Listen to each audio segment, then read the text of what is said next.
하나님의 말씀 신약성경 고린도전서 13장 13절 한 절 말씀을 우리가 함께 보겠습니다. 신약성경 고린도전서 13장 13절의 말씀 우리 함께 보겠습니다. 다 같이 고린도전서 13장 13절의 말씀 합독하시겠습니다. 그런즉 믿음, 소망, 사랑 이 세 가지는 항상 있을 것인데 그 중에 제일은 사랑이라. 아멘. 현대인의 성경에서는 이렇게 풀었습니다. 그러므로 믿음, 희망, 사랑 이 세 가지는 항상 남아있을 것이며 그 중에 제일 큰 것은 사랑입니다. 아멘. 할렐루야. 오늘 이곳에 주님의 성령께서 우리와 함께하고 있음을 믿음으로 선포합니다. 또한 영상을 통해서 예배하는 그 모든 주의 백성들의 처소마다 주님의 성령께서 동일하게 역사하여 주시고 그 크신 은혜와 긍휼을 베풀어 주실 줄 믿습니다. 고린도전서 13장 13절의 말씀을 중심으로 항상 붙잡고 있어야 할 것이라는 제목으로 말씀을 나누고자 합니다. 우리는 살면서 꼭 붙잡고 있어야지만 때로는 그것으로 인해서 안심하고 생활하는 그런 모습들을 자주 발견할 수가 있습니다. 어린아이들을 이렇게 잘 관찰해 보면 잠을 잘 때 우리가 보기에는 손때 묻었어요. 너무 오래됐어요. 이제 버려도 아깝지가 않은 뭐 그런 인형 아니면 베개 뭐 여러 가지가 있는데 그것을 놓지 않아요. 잠을 잘 때는 꼭 그거를 잡고 잠을 자는 그런 모습들을 우리는 볼 수가 있습니다. 이렇게 설교를 이렇게 많은 목사님들의 이게 설교를 이렇게 듣다 보니까 한 목사님이 자신이 겪었었던 한 얘기를 하는데 참 마음에 와닿더라고요. 그 목사님이 젊은 시절 나라의 부름을 받고 군대에 갔어요. 그래서 신병 훈련을 받는데 옆에서 같이 훈련받는 그 동기가 훈련이 막 고되니까 집 생각이 나고 그게 좀 고생을 몰랐는지 도저히 군대 생활 못하겠다는 거예요. 그래서 계획을 세워서 자기는 집에 가겠다고 말이 집에 가는 거지 탈영하겠다는 것이죠.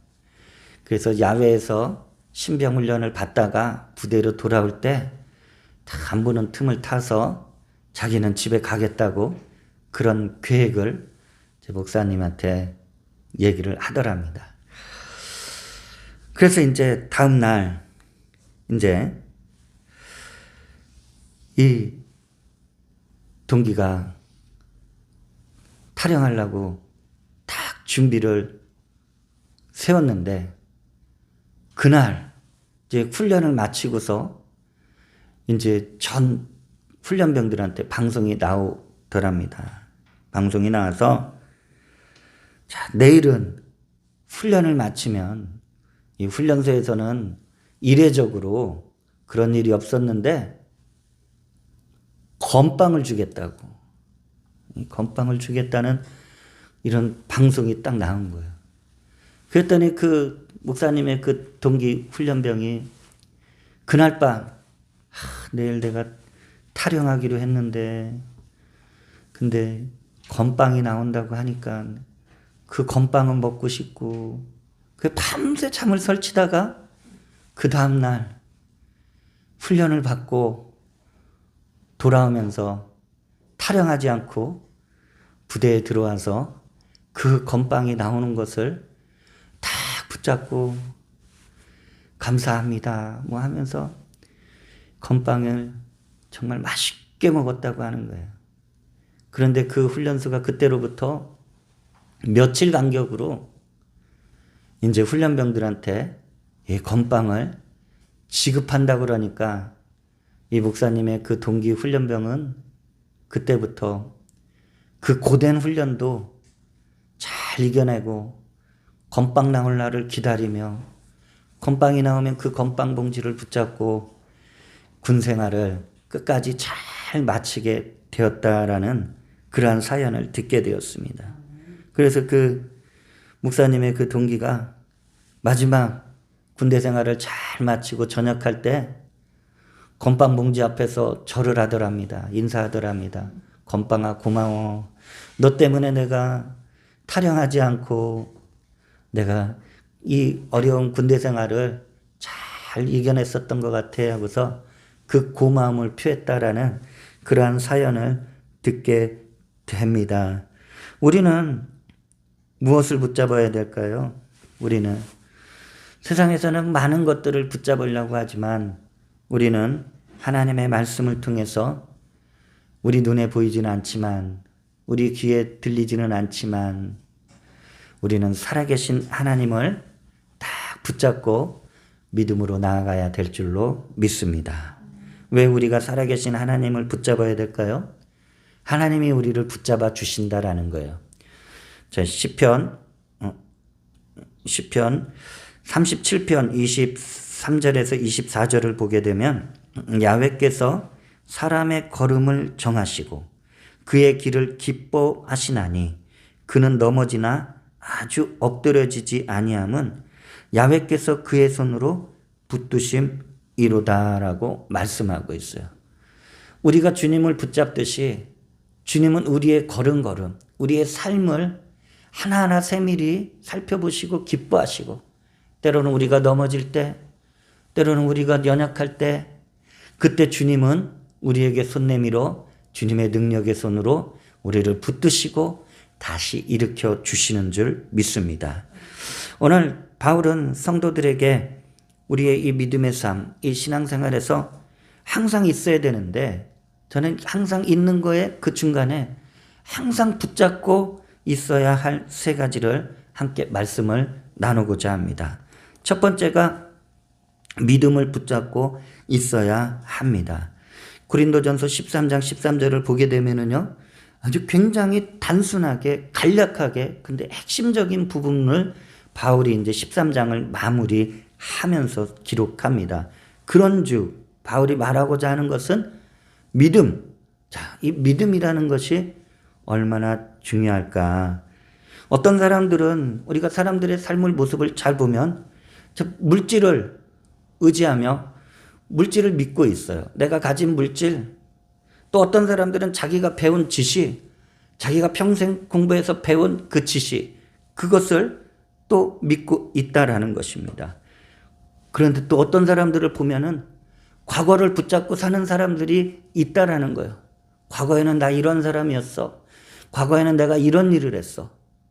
그런데 이미 과거는 지나갔는데 그 과거를 놓지 못하고 현재에서 미래 지향적인 일들을 하지 못한다라는 것이에요. 자, 우리들은 하나님을 믿는 그 믿음이 반드시 있어야 되고 그 믿음으로 붙잡고 살아야 될 줄로 믿습니다.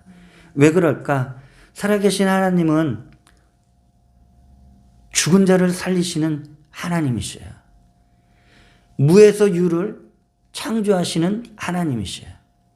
그리고 어떠한 죄인도 주님 앞에 나올 때 그 죄를 용서해 주시는 유일하신 하나님이심을 우리는 성경을 통해서 반드시 알게 되는 줄 믿습니다.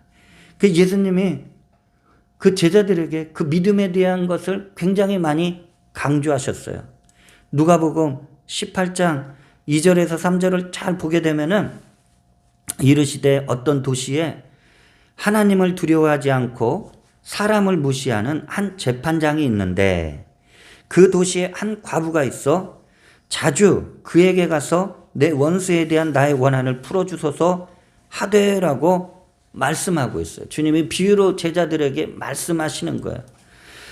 자, 하나님도 두려워하지 않고 사람을 아주 참 무시하는, 박대하는 그런 불의한 재판장이 있었다라는 것이에요.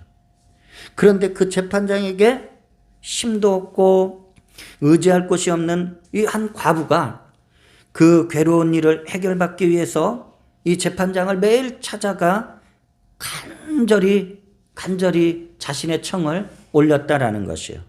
그러니까 이 여인에게 있어서는 이 재판장의 그 사람됨, 우리가 딱 봤을 때 어떤 사람이다 우리는 많이 평가를 하죠. 그 이 재판장의 사람됨이 좋든 나쁘든 그게 문제가 아니었어요.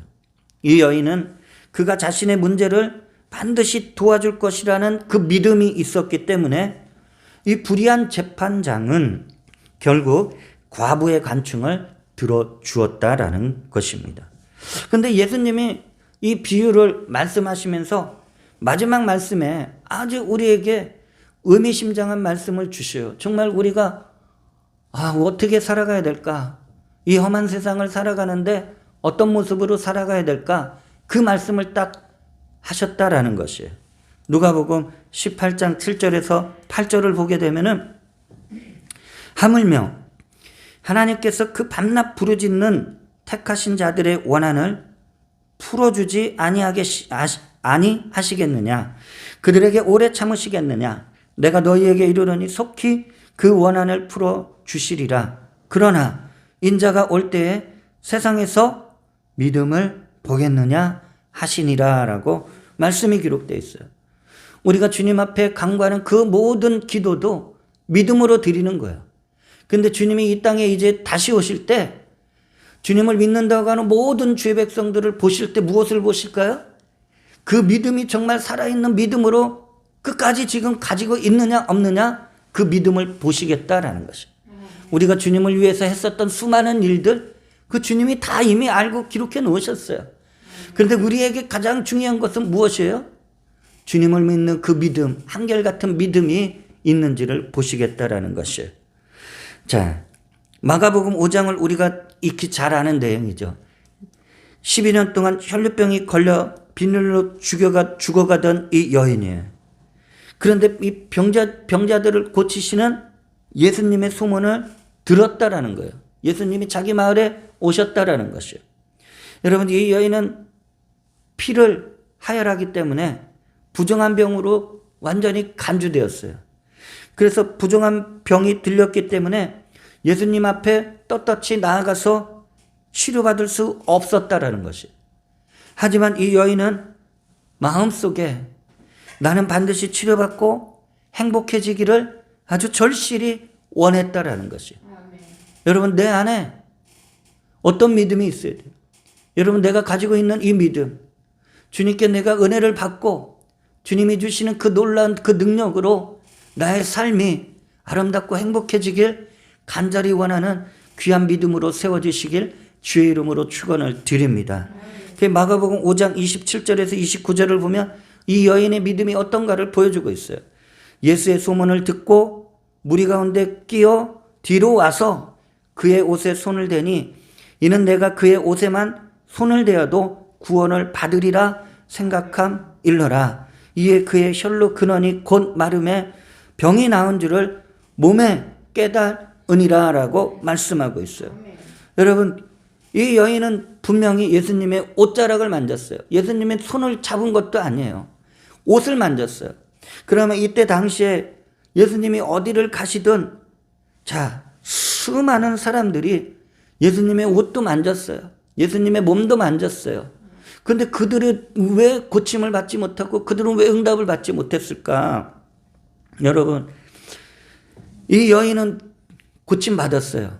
그 차이점은 바로 믿음으로 예수님의 옷자락을 붙잡아도, 예수님께 안수 안 받아도, 예수님께 직접 말씀 안 들어도 내가 예수님이 걸치고 있는 저 옷만 붙잡아도 주님의 능력이 나한테 치료의 능력이 올 것이다라는 굉장한 믿음을 가지고 있었다라는 것이에요. 그렇기 때문에 그 믿음을 인해서 예수님의 능력이 이 혈루병 걸린 여인에게 들어갔고 치료받고 회복되게 된 줄 믿습니다. 그럼 우리는 예수님의 옷자락을 어떤 믿음으로 우리는 잡아야 될까? 여러분들, 우리가 함께 예배를 드리고 있어요. 이 예배를 드려도 내가 은혜를 받아야겠다는 그 믿음으로 예배하는 거예요. 아멘. 여러분, 그냥 와서 예배한다. 그러나 내가 이 예배 가운데 하나님의 그 은혜를 내가 받겠다는 그 믿음으로 오는 사람과 분명한 차이가 있는 줄 믿습니다. 아멘. 내가 기도하면 반드시 주님이 나의 기도를 들어주시고 반드시 하나님의 선하신 때에 응답해 주실 것이다 라는 그 믿음으로 기도해야 될 줄 믿습니다. 많은 사람들이 기도한다 그래요. 수없이 많은 사람들이 기도한다 그래요. 그런데 믿음으로 기도합니까? 근데 주님이 나에게 은혜 베푸실 것을 그걸 믿고 기도합니까? 그냥 기도할 수 있어요. 근데 여러분들 많은 사람들의 기도를 듣다 보면 한탄하듯이 기도해요. 여러분 우리 주님은 우리가 한탄하는 것을 원치 않아요. 반드시 목적을 가지고 주님 나의 삶 속에 이런 문제가 있습니다.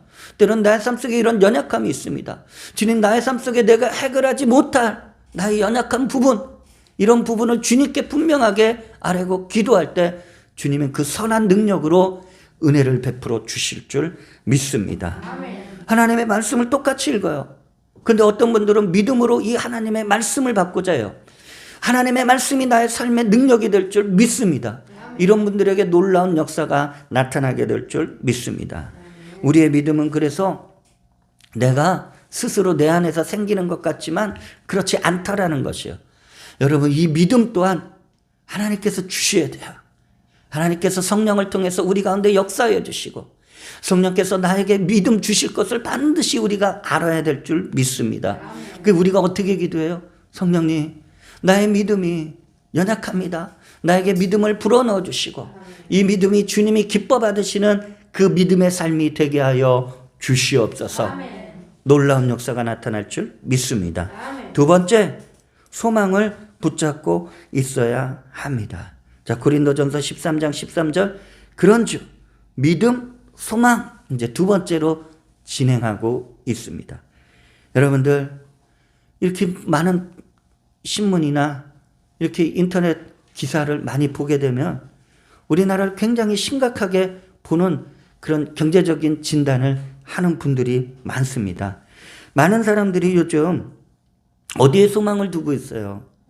가상화폐, 이 코인이라는 이런 이 가상화폐에 엄청난 투자를 하고 있다라는 거예요. 근데 이 투자하는 사람들의 모습을 보니까 굉장히 많은 청년들이 여기에다가 굉장히 자신들의 모든 것을 쏟아붓고 있다라는 거예요. 어떻게 보면 무모할 정도로. 그러니까 벌어서 자기가 버는 걸 다 쏟아부어요. 빌려서 여기다 쏟아부어요. 여러분 왜 그럴까요? 청년들의 생각이 오늘날 우리의 다음 세대들이 어떤 생각을 하느냐. 정상적으로 이래서는 집을 살 수가 없다라고 하는 거예요. 내가 결혼을 해도 결혼하면 이게 고생이다라고 생각을 한다라는 것이에요. 그러니까 이게 어떻습니까? 직장 생활 오래 할 수 없다라고 불안하게 생각하고 있다라는 거죠. 그러니 더 많이 벌 수 있는 거, 내가 투자해서 더 많은 것을 얻을 수 있는 거, 그러니까 그런 소식들이 들리면은 그것에 막 완전히 그냥 우르르 몰려가서 엄청난 이런 무모한 투자를 하는 경향이 있다라는 것이에요. 왜 이럴까? 왜 이럴까? 여러분 나라의 정책을 세우는 사람들은 여러분 우리 국민들이 열심히 일할 수 있는 그런 대안을 제시해야 할 줄 믿습니다. 그런데 많은 사람들이 그런 책임 있는 사람들이 이러한 대안적인 말을 하지 않고 소망의 말을 하지 않는다라는 거예요. 그러니까 많은 사람들이 소망의 말을 듣지 못해요. 근심하게 되죠. 그 근심이 쌓이면은 절망하게 되고 낙심하게 돼요. 인생을 실망하게 돼요. 내가 이렇게 살아서 무엇하나? 여러분 근심이 가득 차면 우리 몸에 나타난다고 성경은 말씀하고 있습니다.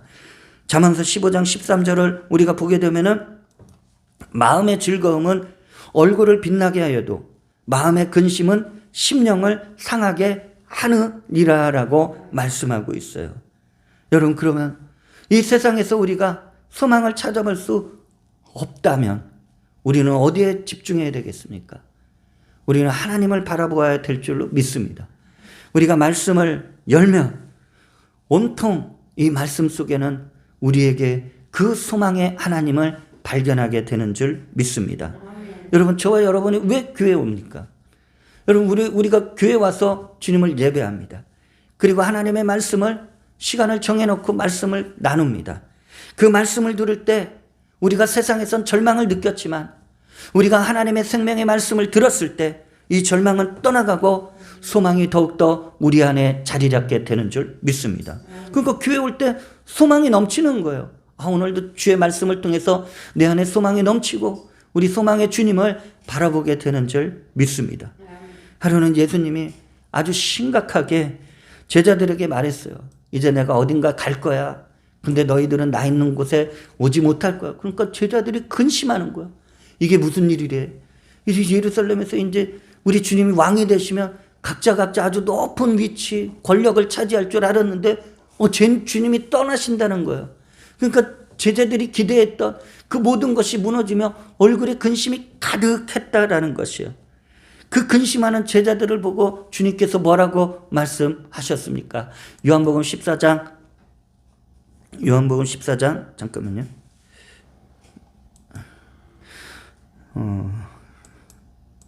잠깐 말씀이 지워진 것 같은데 요한복음 14장 1절에서 3절에 보게 되면 너희는 마음에 근심하지 말라. 하나님을 믿으니 또 나를 믿으라. 내 아버지 집에 거할 것이 많도다. 그렇지 않으면 너희에게 일렀으리라. 내가 너희를 위하여 거처를 예비하러 가노니 가서 너희를 위하여 거처를 예비하면 내가 다시 와서 너희를 내게로 영접하여 나 있는 곳에 너희도 있게 하리라 라고 말씀하고 있어요. 제자들에게 근심하지 말라고 그러는 거예요. 주님의 그 부재야, 그 주님이 언제 오실지 모르고 주님을 어떻게 만날지 모르는 그 근심하는 제자들에게 내가 먼저 가서 너희들이 있어야 될 것을 하나하나 다 준비하고 내가 그것을 다 마치게 되면 내가 너희들에게 다시 올 것이다. 여러분, 어린아이들이 제일 불안해하고 근심할 때가 언제죠? 부모가 자기를 떠날 때, 부모가 어디 간지 모를 때, 부모가 말없이 집 앞에만 나가도 근심하게 돼요. 괴로워해요. 그런데 부모들은 어떤 일을 해요? 자녀를 위해서 정말 자녀가 모든 필요를 다 줄 수 있도록 부모는 나가서 하나하나 준비하게 되는 줄 믿습니다. 여러분, 내가 이러한 참된 소망, 주님이 나와 함께 하시고 주님이 나를 위해 일하신다는 그 복된 소망을 내가 가지고 있어야지만 이 소망 없는 제자들에게 예수님을 전할 수 있게 되는 줄 믿습니다. 사도행전 3장에 보면은 성령으로 충만한 베드로와 요한이 정해진 시간에 기도하러 성전에 올라가다가 한평생을 소망 없이 살아가는 안진뱅이를 만나게 되었어요. 이전에도 계속 이 사람을 만났어요. 하지만 그동안은 지나쳤어요. 그런데 그날 성령의 감동을 받았어요. 그러고 나서 이 사람이 소망이 없는, 정말 일어나지 못하고 활동하지 못하는 이 사람, 누군가에게 구걸을 해서 살아가야 되는 이 사람에게, 자, 베드로와 요한이 이 사람에게 어떤 일을 행하였습니까? 사도행전 3장 6절에서 8절을 보게 되면은 베드로가 이르되 은과 금은 내게 없거니와 내게 있는 이것을 내게 주노니 나사렛 예수 그리스도의 이름으로 일어나 걸으라 하고 그 오른손을 잡아 일으키니 발과 발목이 곧 쉼을 얻고 뛰어 서서 걸으며 그들과 함께 성전으로 들어가면서 걷기도 하고 뛰기도 하며 하나님을 찬송하니라고 말씀하고 있어요. 여러분, 이 절망을 끌어안고 살아갔던 이 안진뱅이는 예수 그리스도의 그 이름에 고침을 받고 그리고 소망을 갖고 그의 삶은 새로운 삶을 살게 된 줄 믿습니다. 사도행전 10장을 우리가 좀 더 읽어보면은 가이사랴에 주둔한 로마 군대의 백부장 고넬료의 이야기가 나옵니다. 여러분, 이때 당시에 성경이 기록된 이때 당시에 보게 되면 로마는 엄청나게 큰 나라로 성장했어요. 그래서 나라가 엄청나게 성장하니까 제국이라는 칭호를 얻게 되었어요. 그 로마 제국은 당시에 군사력은 세계 최강이었다라는 거예요. 그리고 로마 제국을 통치하는 그 황제들은 엄청난 권력을 유지하고 있었어요. 그 권력이 너무 지나치니까 황제들이 자기가 신이다 해서 자신들을 신격화시키기까지 했다라는 것이에요. 자, 그러면 이 부대의 한 중간 간부, 하급 간부격인 이 백부장 고넬료가 자신의 소망을 어디에 둘 수 있었을까요? 출세를 하길 원한다 그러면은 군대에다가 소망을 두겠죠. 안 그러면 황제에게 더 충성스러운 모습을 보여야 되기 때문에 황제에게 소망을 둘 수 있었을 것입니다. 그런데 이 백부장은 이 이스라엘 땅에 가이사랴 그 이스라엘 유대 땅에 와가지고 거기에서 살아계신 하나님을 만나게 되는 줄 믿습니다. 보니까 내가 세상의 권력이나 세상의 군대나 그 어떤 것에 소망을 두는 것이 아닌 이 이스라엘 백성들이 믿는 그 하나님이 나의 유일한 소망임을 알게 되었다라는 것이에요. 그러니까 그의 삶이 일반 여타 그 로마의 군인들의 삶과는 다른 모습을 보여주고 있는 것을 성경은 기록합니다. 사도행전 10장 2절을 보니까 그가 경건하여 하나님 앞에서 경건한 거예요. 온 지방과 더불어 하나님을 경외하며 백성을 많이 구제하고 하나님께 항상 기도하더니. 여러분, 이방인들이 하나님을 어떻게 알 수 있겠어요? 하나님의 존재, 하나님의 그 은혜를 알았기 때문에 그는 사람들한테 나아간 것이 아니고 하나님께 나아가 항상 기도하게 된 줄 믿습니다.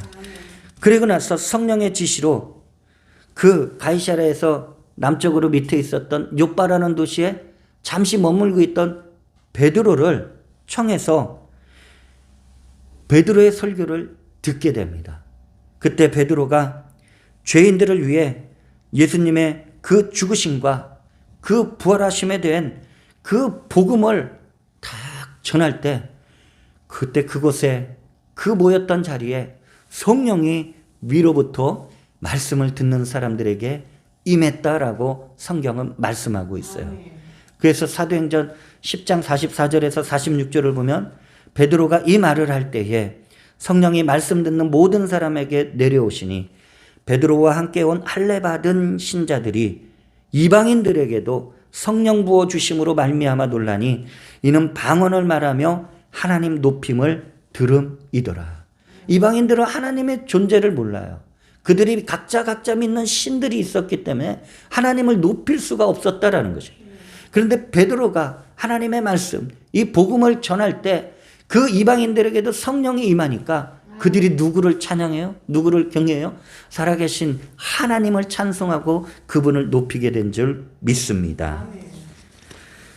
예수님만이 우리에게 소망이 되시며 하나님께서는 성령을 통해 우리에게 반드시 꿈과 비전을 전해주는 줄 믿습니다.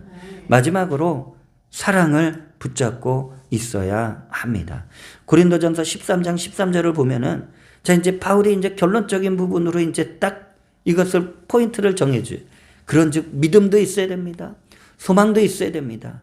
여기에 사랑이 세 가지는 항상 있을 것인데 바울은 유독 그 가운데 그 중에 제일은 사랑이다라고 말씀하고 있는 거예요. 여러분, 우리가 세상을 살다 보면 참 많이 편리해졌다라는 것을 우리는 피부로 접할 수가 있습니다. 기술이 발달되니까 엄청나게 편리한 일들을 할 수가 있어요. 교육이 발달되니까 여러 가지 체계적인 교육도 받을 수가 있어요. 과학이 발달하니까 우주에까지 막 우리 사람들이 진출하게 되는 것을 보게 됩니다. 문화가 융성하고 발전하니까 정말 갖가지 문화들이 생겨나고 있어요. 거기에 따른 사회적인 그 보장과 혜택은 정말 많이 주어졌어요. 우리가 자랄 때, 우리의 성장기 때보다 지금 이 모습에서 놓고 보게 되면은 엄청난 사회적인 그런 보장과 혜택이 많아진 것을 보게 됩니다. 그런데 사람들은 풍족해요. 사람들은 부족하지 않아요. 그리고 편리한 삶을 살아갈 수가 있어요. 그런데 내면에 그 사람들의 마음속은 점점 이 사랑이 식어지고 마음은 오히려 더 삭막해지고 있다라는 것이에요. 여러분, 많은 것들을 우리는 누릴 수 있고 우리는 많은 것들을 소유할 수가 있어요. 그런데 많은 것들을 소유하면 소유할수록 정말 아이러니하게도 내 안에 이 사랑이 더 넘쳐나야 되는데 웬일인지 사랑이 점점 사라지고 있다라는 것이. 여러분, 내가 아무리 많은 것을 가지고 있어도 내 안에 사랑이 없으면은 내 인생을 잃어버린 거나 마찬가지다라는 것입니다. 여러분, 우리가 왜 말씀을 가까이 해야 될까요? 여러분, 말씀을 가까이 할 때 하나님의 사랑이 우리에게 전해지기 때문입니다. 그래서 하나님의 사랑을 붙잡는 저와 여러분이 되시길 주의 이름으로 축원을 드립니다. 아멘. 로마서 5장 8절을 보게 되면은 우리가 아직 죄인 되었을 때에 그리스도께서 우리를 위하여 죽으심으로 하나님께서 우리에 대한 자기의 사랑을 확증하셨느니라라고 말씀하고 있어요. 여러분, 내 안에 그 다른 어떤 것보다 그리스도의 사랑이 내 안에 채워지고 채워져야 할 줄 믿습니다. 그래야지 가정에 꽃이 피는 거예요. 여러분, 그 일터에서 아름다운 열매를 맺게 되는 줄 믿습니다. 너무 성공, 너무 내가 무언가를 하겠다, 갖지 말라는 게 아니에요. 근데 우선순위가 있어요. 내 안에 주님의 사랑으로 내가 채워져야지. 여러분, 주님이 나에게 성공이라는 그 아름다운 축복을 부어줘도 그 성공을 누릴 수 있고 나눌 수 있고 베풀 수가 있어요. 근데 그리스도의 사랑 없이 내 힘으로 내가 성공했다, 내 힘으로 무언가를 얻었다. 여러분은 성경을 보게 되면은 직선적으로 말하는 게 많죠. 자기를 위해서 사용해요. 자기만을 위해서 살아간다라는 것입니다. 누가복음 15장을 보게 되면 아버지와 두 아들에 대한 이야기가 있어요. 주님이 비유로 말씀하시는데 탕자의 비유로 우리는 더 잘 알고 있습니다. 아버지는 자식들을 그냥 사랑으로 대해요. 그 부모의 사랑, 그거는 뭐 계산적인 사랑이 아니다라는 거예요. 근데 아버지의 그 자식들 중에 둘째 아들은 아버지의 사랑에는 관심이 없어요. 그리고 아버지가 죽으면은 자기가 물려받을 그 유산에만 관심이 있었다라는 거예요. 근데 아버지가 안 주고, 좀 심한 표현이지만 아버지가 안 주고, 그러니까 참다 못해서 이 둘째 아들이 아버지에게 말해요. 아버지, 나에게 이게 물려줄 유산 있죠? 그거 지금 미리 좀 정산해서 나한테 좀 주세요. 그래서 유산 신청을 하니까, 근데 아버지가 또 그 둘째 아들의 청을 들어줘요. 누가복음 15장 13절 14절 보니까 이 둘째 아들이 어떻게 행동할까요? 그 며칠이 안 돼요. 둘째 아들이 재물을 다 모아가지고 먼 나라에 가 거기서 허랑방탕하여 그 재산을 낭비하더니 다 없애놓은 그 나라에 크게 흉년이 들어 그가 비로소 궁핍한지라라고 말씀이 기록되어 있어요. 아들은 원하는 것을 아버지에게 얻었어요. 여러분, 아들이 원했던 것은 아버지의 사랑이 아니에요. 아들이 원했던 건 아버지가 갖고 있던 유산이에요. 근데 그 유산을 지금 미리 다 받았어요. 다 현금화 시켜가지고 그것도 아버지가 안 계시는 먼 나라로 갔어요. 여러분, 이 둘째 아들은 이렇게 생각하지 않았을까요? 아버지를 떠나면 행복할 줄 알았어요. 돈만 있으면 행복할 줄 알았다라는 것이에요. 하지만 이 둘째 아들이 먼 나라에 가서 제대로 살지 않았어요. 허랑방탕하게 살았다라고 성경은 말씀하고 있어요. 그 가지고 왔던 엄청난 돈이 어느새 다 떨어지자 주변에 몰려 있었던 사람들이 이 둘째 아들을 외면했다라는 것이요. 그동안 자기를 좋아한 줄 알았는데 이 자기 주변에 있던 사람들은 자기의 돈을 사랑하였기에 돈이 다 떨어지자 다 안개와 같이 사라져 버렸다라는 것이. 그때서야 이 둘째 아들이 집에 있는 아버지를 생각하게 되는 거예요. 자신의 꼴은 이제 형편없이 이제 망가진 인생 속에 놓여져 있는 거예요. 자, 그런데 누가 봐도, 누가 뭐래도 자기 아버지는 자신을 사랑한다라는 것을 그때서야 깨닫게 돼요. 그래서 내가 이런 모습으로 들어가도 아버지가 받아줄 것이다 라는 거기까지 생각을 하게 됩니다. 그런데 아들이, 이 둘째 아들이 좀 찔려요. 나올 때 어떻게 나왔어요? 돈 다 그냥 끌어모아가지고 아버지한테 인사도 안 하고 나왔잖아요. 근데 다시 이게 돌아간다는 게 그래도 조금 양심이 살아난 것 같아요. 인간은 때로는 그 고통 속에서, 고난 속에서 자신의 모습을 좀 더 제대로 보게 되는 줄 믿습니다. 그러니까 내가 이대로는 못 들어갈 것 같아. 그래서 아버지 앞에 가는데 아버지 나를 이제 아들로 취급하지 마시고 아버지가 부리는 그 어떤 한 사람의 몸종으로 나를 그냥 받아 주시옵소서. 그 생각이 들어서 용기를 내서 집으로 돌아갔다라는 것이.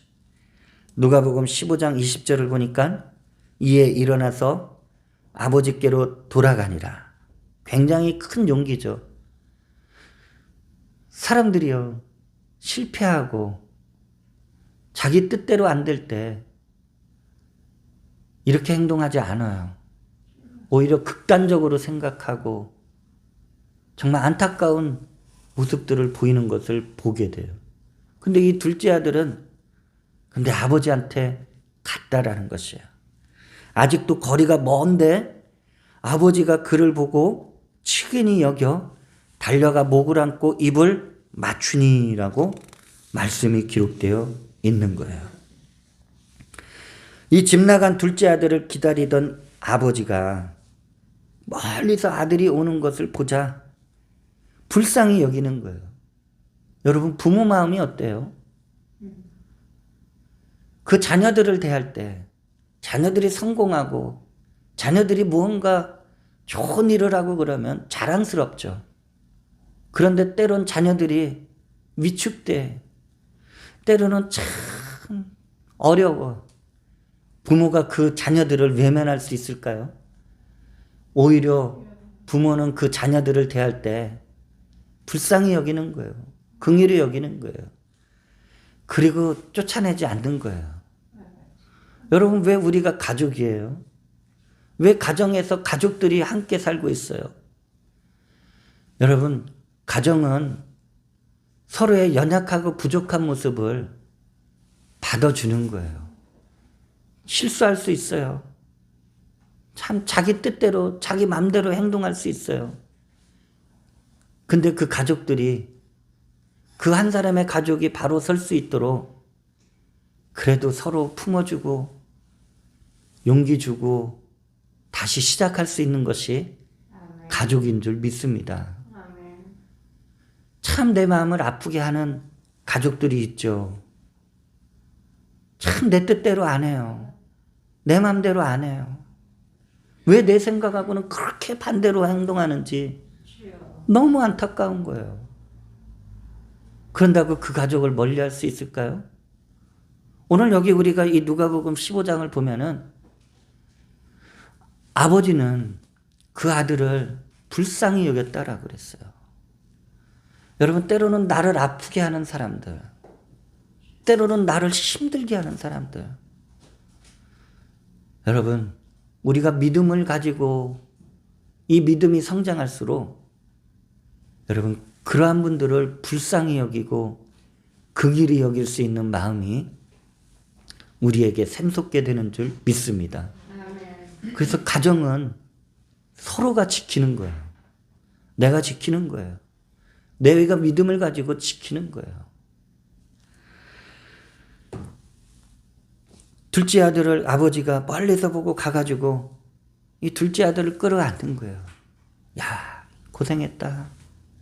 그리고 나서 둘째 아들을 위해서 종들을 시켜서 오히려 큰 잔치를 베풀어요. 여러분, 이게 아버지가 나쁜 마음이 있어서 우리나라 사람들 그런 표현하죠. 가끔씩 미운 놈 떡 하나 더 준다. 그런 마음이었을까요? 아니라는 거예요. 죽은 줄만 알았던 아들이 다시 돌아온 거예요. 그러므로 그 아들을 위해서 아버지가 얼마나 기쁜가. 이 기쁨을 그 집안 사람들 그리고 동네 사람들한테 다시 살아 돌아온 아들을 정말 잔치를 베풀어서 큰 기쁨을 함께 나누게 된 줄 믿습니다. 하나님 아버지께서는 여기서 우리는 이 누가복음 탕자의 비유를 통해서 하나님의 마음을 우리가 조금이나마 헤아리게 되는 줄 믿습니다. 하나님께서 우리를 만나고 싶어 하셔요. 언제 올까? 언제 하나님 품으로 올까? 집 나간 아들을 기다리는 그 아버지와 같이 언제 돌아올까? 근데 돌아올 수 있도록 길을 열어줘야 돼요. 그래서 우리를 만나려고 자신의 사랑하는 독생자 외아들을 보내사 십자가에 못 박혀 죽기까지 우리를 세상에서 찾으시고 우리를 부르신 줄 믿습니다. 때로는 우리가 세상에서 넘어지고 쓰러질 수 있어요. 때로는 죄에 빠져 있을 수가 있어요. 여러분, 그 다음에 무엇을 할까요? 우리는 하나님을 찾을 때 예수님이 흘리신 그 십자가의 그 보혈로 깨끗하게 씻어주시고 하나님의 자녀로 우리를 받아주시고 회복하여 주실 줄 믿습니다. 사도 베드로가 이 영원한 하나님의 사랑을 깨달았어요.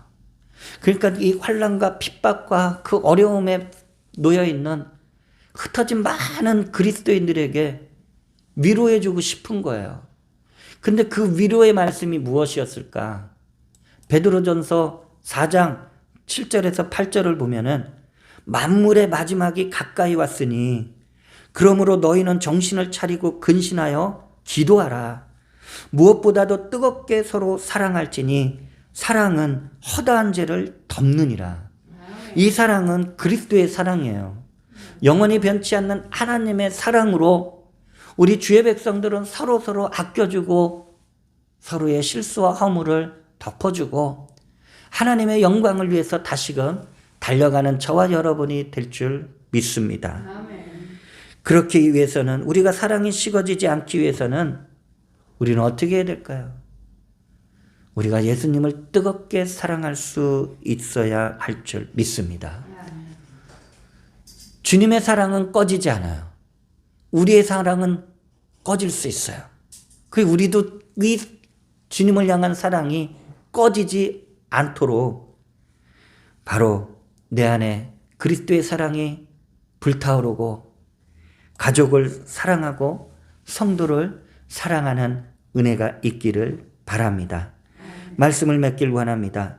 주님은 밤모섬에 유배된 사도 요한에게 쫙 환상 가운데 초대교회 소아시아에 있었던 7교회를 딱 보여주시고 말씀하시는 거예요.